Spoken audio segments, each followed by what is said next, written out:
changed to 40-pound vest. I can only imagine if it was 100 pounds, but it makes me want to do some movements and training.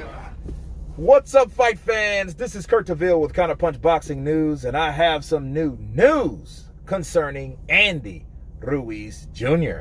Andy Ruiz shows off stunning body transformation after losing 20 pounds with Canelo Alvarez trainer ahead of the comeback fight. Andy Ruiz has put his body transformation on show as he slims down ahead of his return to the ring. The former heavyweight champion famously shocked the world when he knocked out Anthony Joshua to claim the WBA, the IBF, and the WBO titles back in 2019, as you guys can remember. However, he came in a stone heavier for the rematch in Saudi Arabia after months of partying and in poor preparation. As a result, he was outboxed by Joshua, lost his belts, and has not fought since. Facts.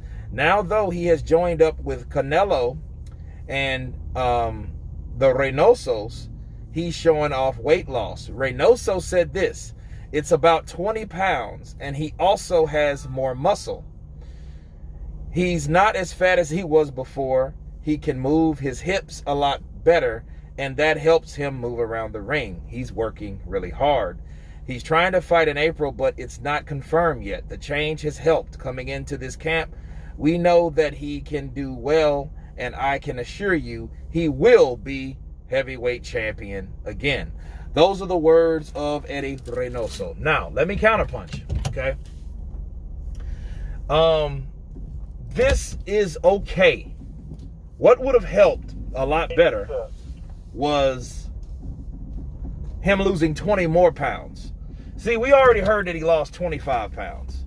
Okay, so that's the bad news. That could just be numbers that they're throwing out there. At least we do have a number, because when we were lied to back in 19, Manny Robles was covering for his fighter and having him thinking that, hey, he's losing so much weight, and with the weight loss comes more speed, and more speed comes more problems for Anthony Joshua. Remember that? And when he got there, we were like, what the fuck? Who is that? It's like his bigger brother, because he ate another guy, and then that's who he was. He was a lot bigger.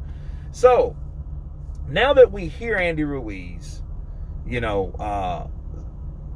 talking about weight loss, and we have a definite number. We went from 25, now we have the 20. Now, again, is that 20 more? Or because he's supposed to have lost 25 pounds a few weeks ago. So if this is 20 more pounds, that's progress.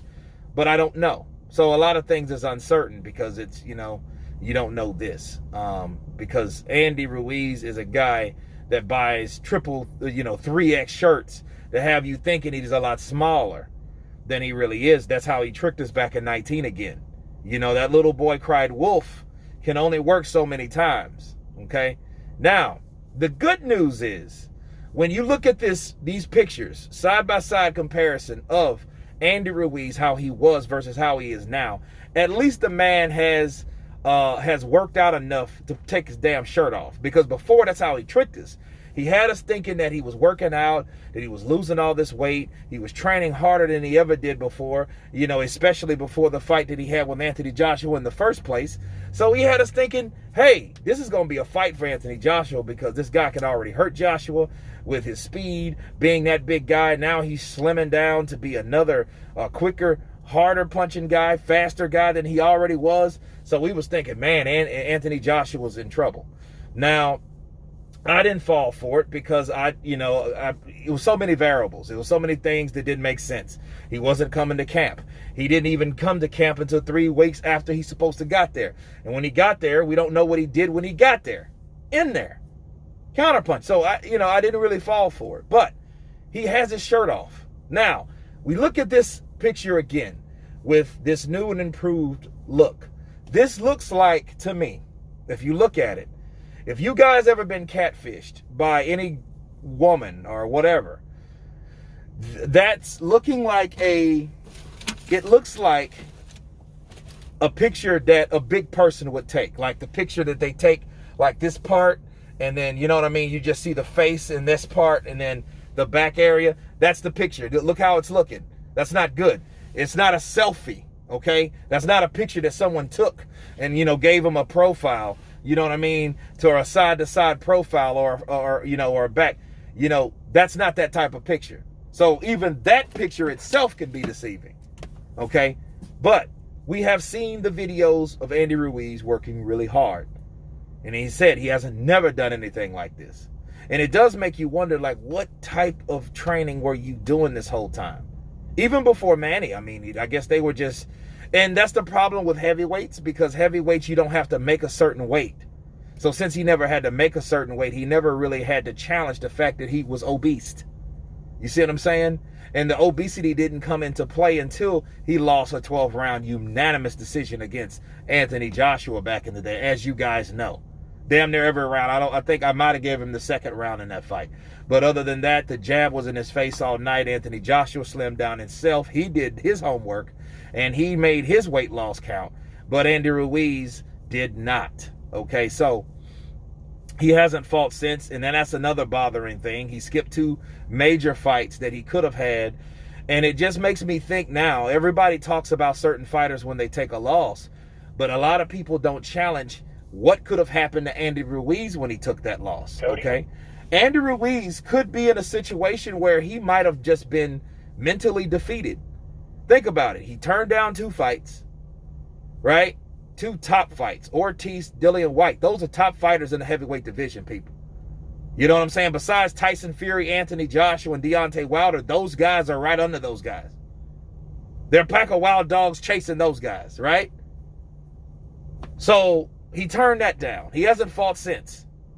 Okay, so it just lets you know, like, okay, how much weight do you have to lose in order to be, or to feel legitimate, worthy, confident enough to get back in the ring? So we are talking about the weight loss. That's one thing. But again, like, how much do you supposed to shape and sculpt a fighter that hasn't fought since 2019? You see what I'm saying? Like, is it more than just physicality, or is it mental? Okay, so that's the thing we have to bring into play, because this could be a situation where Andy Ruiz is probably damaged mentally. You know, going that high up, never had that type of money, got that type of money, got more money on top of that, and then when he got that money, he lost it all, and he hasn't been able to cope with that idea since. You know, that happens to fighters. So, you know, it might be more than the physicality. But based on the physicality, based on the picture that we can see, even though it's a fat girl selfie, let's be real, it does look better than he did before. You know what I'm saying? And I like how Eddie Reynoso, I like how he worded it. He's not as fat as he was, meaning he's still fat, meaning he still has a lot to go. So we can't just, hey, praise him so fast. Because for one, you tricked our ass the first time, and for 2, you know, you should have been doing this work before. So I think that he really has to show off and show up and do what he's supposed to do to lose the weight this time, so he can make a believer out of all of us. But anyway, that's my counterpunch on Andy the Destroyer Ruiz. You guys tell me what you think about his drastic weight loss. Of course, please subscribe. And you guys been Counterpunch. Come back for baseball. Peace.